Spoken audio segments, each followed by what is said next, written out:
Kita beralih ke informasi lainnya, pemirsa. Saat Lebaran, banyak orang yang mengalami peningkatan pengeluaran keuangan. Meskipun seiring dengan masuknya tambahan dari THR atau tunjangan hari raya, tetapi pada kenyataannya ada saja orang yang kesulitan untuk mengatur keuangannya. Lebaran sering kali diikuti dengan pengeluaran besar yang bisa melebihi dari anggaran. Tantangan lain yang dihadapi oleh banyak orang adalah pengeluaran tidak terduga atau kehabisan dana yang dapat mengganggu kondisi keuangan keluarga. Untuk menghindari masalah keuangan setelah Lebaran, disarankan agar setiap keluarga dapat menghitung total pengeluaran untuk Lebaran dan memeriksa kembali posisi keuangan saat ini. Adapun beberapa langkah untuk memulai menabung pasca Lebaran, salah satunya adalah dengan mulai identifikasi terkait dengan kebutuhan rutin sehari-hari dan kebutuhan non-rutin jangka pendek, menengah, dan panjang. Di antaranya yaitu seperti biaya pendidikan anak, biaya kesehatan, dan liburan. Setelah itu, setiap kebutuhan harus diprioritaskan sesuai dengan urgensinya dan disesuaikan dengan kemampuan pendapatan.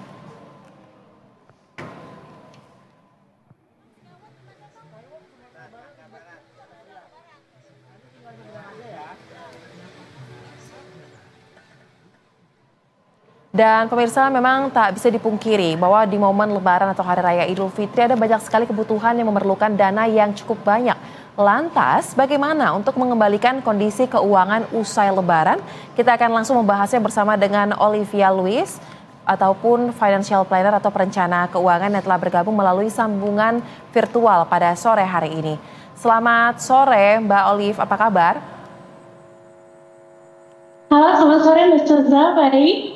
Baik, terima kasih telah meluangkan waktunya ya Mbak ya untuk bergabung bersama kami di Berita Satu Sore. Pertama-tama mungkin sebelum kita berbicara lebih jauh terkait dengan perencanaan keuangan usai libur Lebaran selesai. Nah, sebenarnya yang paling penting ini adalah untuk menyamakan persepsi terlebih dahulu. Kenapa sih Mbak kita harus kembali mengatur atau melihat kondisi keuangan terkini usai Lebaran? Apa yang menjadi hal penting dari hal ini Mbak?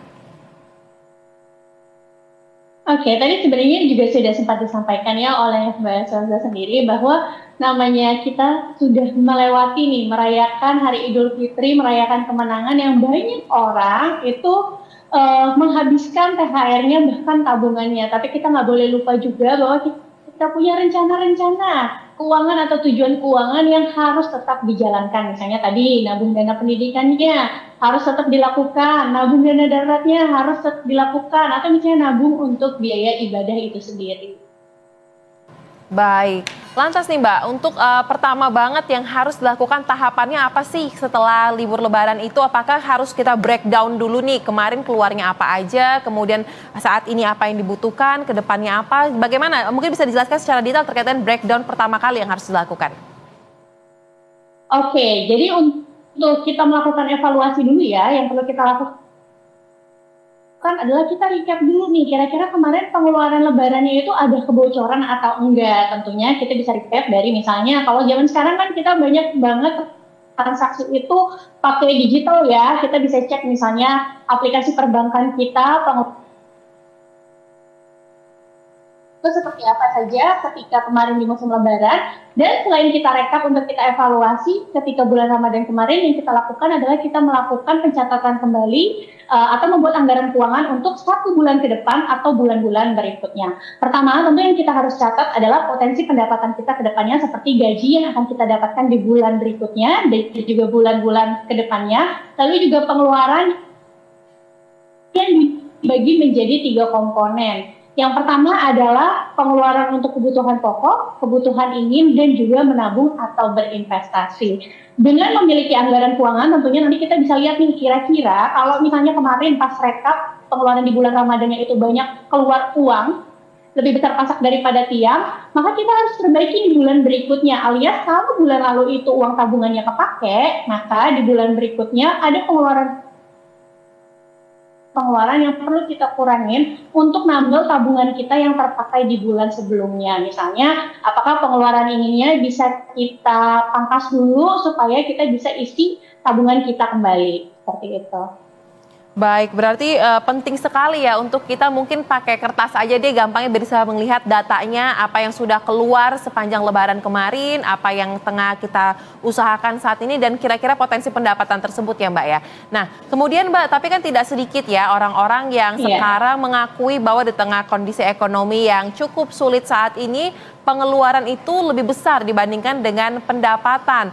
Lantas juga banyak sekali kita lihat berjamuran di mana-mana opsi tawaran-tawaran kartu kredit yang kian gencar, bahkan pay later untuk segala hal pun sudah bisa diakses dengan mudahnya. Nah, ketika kondisi yang mendesak seperti ini Mbak, rasanya kan ini angin surga ya untuk masyarakat. Tapi kan tidak seindah apa yang terlihat justru. Nah, mungkin Mbak bisa dielaborasi lagi mungkin terkait dengan apa sih bahaya yang harus kita waspadai atau apa yang harus kita mengerti terlebih dahulu terkait dengan kartu kredit ataupun dengan pay later sebelum kita benar-benar terjun untuk menggunakan fasilitas tersebut. Baik, kalau menurut saya pribadi ya opsi pengambilan hutang itu sebenarnya harus jadi opsi paling terakhir ketika kebutuhannya benar-benar mendesak banget. Jadi opsi pertama, kalau lebih besar pasak daripada tiang, yang harus dilakukan adalah lihat dulu masih punya tabungan atau enggak. Kalau misalnya masih punya tabungan, ternyata pengeluaran ke depannya banyak, pengeluaran yang tiba-tiba mendadak, maka pakai dulu tabungannya. Lalu opsi yang kedua adalah kalau nggak punya tabungan, maka bisa jual dulu aset yang ada sebelumnya, misalnya jual perhiasan, jual logam mulia, atau jual barang-barang yang masih layak pakai. Ya, baru yang terakhir adalah opsi kartu kredit. Nah, ini adalah untuk orang-orang yang udah punya tabungan, udah nggak ada aset juga udah nggak ada gitu ya. Maka mentok-mentok bisa deh ambil kredit ini. Tapi yang perlu diperhatikan adalah jangan lupa bahwa kredit konsumer seperti kartu kredit dan juga pinjol itu bunganya sangat tinggi ya. Per bulan itu bisa untuk pinjol sendiri bisa sekitar 9%-an dan juga untuk kartu kredit itu bisa sekitar 2%-an per bulan. Artinya kalau hutang itu menumpuk sampai 1 tahun maka beban bunganya itu bisa hampir 100%. Untuk itu saya sarankan untuk para masyarakat sebelum mengambil pinjaman konsumer seperti kartu kredit dan pinjol harus bahwa bunganya kepepet banget untuk ngambil hutang, Anda sudah tahu resikonya.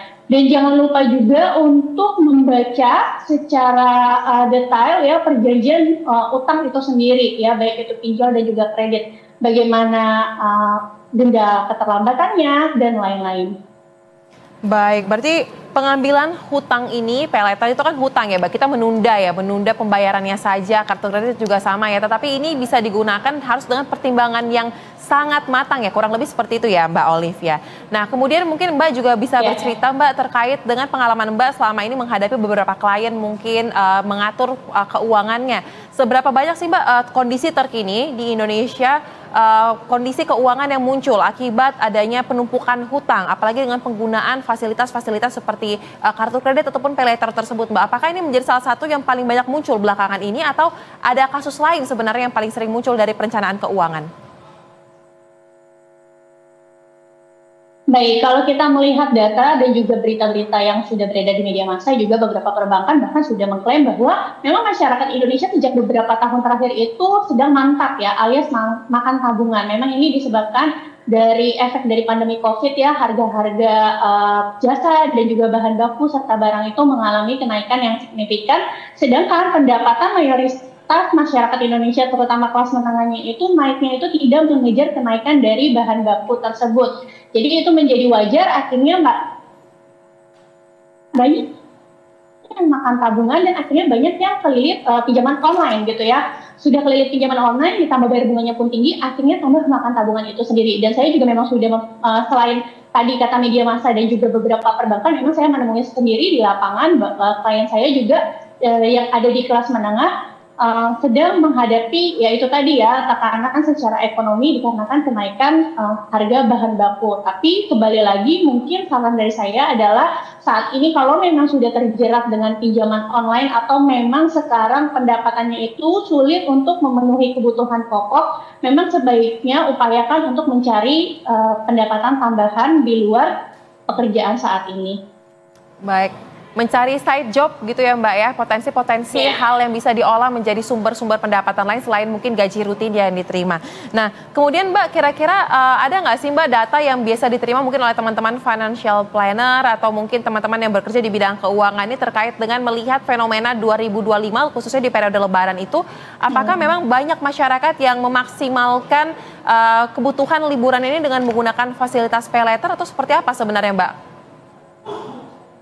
Baik, kalau datanya sendiri tidak ada. Justru data yang saya baca kemarin adalah sebenarnya perputaran uang di Lebaran tahun ini mengalami penurunan ya. Kalau melihat seperti ini bisa menjadi tanda bahwa sebenarnya masyarakat kita itu nggak semua membelanjakan uangnya pada saat Lebaran di momen 2025 ini. Masih banyak dari mereka di momen 2025 ini yang justru menahan untuk spending. Kenapa? Karena mungkin di tengah ketidakpastian ekonomi yang sangat tinggi ya, terutama dari kebijakan makroekonomi yang ada di Amerika sehingga mempengaruhi ekonomi global. Jadi kecenderungannya justru ketika melihat transaksi di Lebaran ini mengalami penurunan dibanding tahun lalu, maka kita melihat banyak orang yang was-was justru nahan uang mereka untuk disimpan dahulu, mungkin itu untuk menjadi dana darurat atau dilarikan ke logam mulia seperti itu.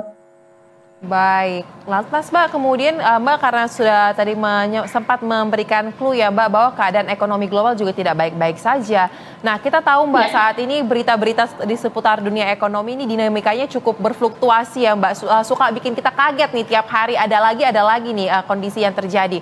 Lantas Mbak mungkin ada nggak saran yang kira-kira bisa dibagikan jika ada pemirsa mungkin yang tengah menyaksikan terkait dengan dialog hari ini dan tertarik untuk mencoba menabung kecil-kecil dulu deh tapi secara konsisten. Kemana sebaiknya instrumen untuk yang bisa dicoba di tengah kondisi saat ini ya Mbak ya? Seperti apa?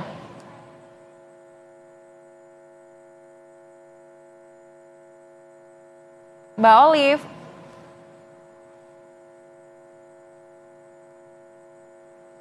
Mbak Olive apakah masih terhubung dengan kami?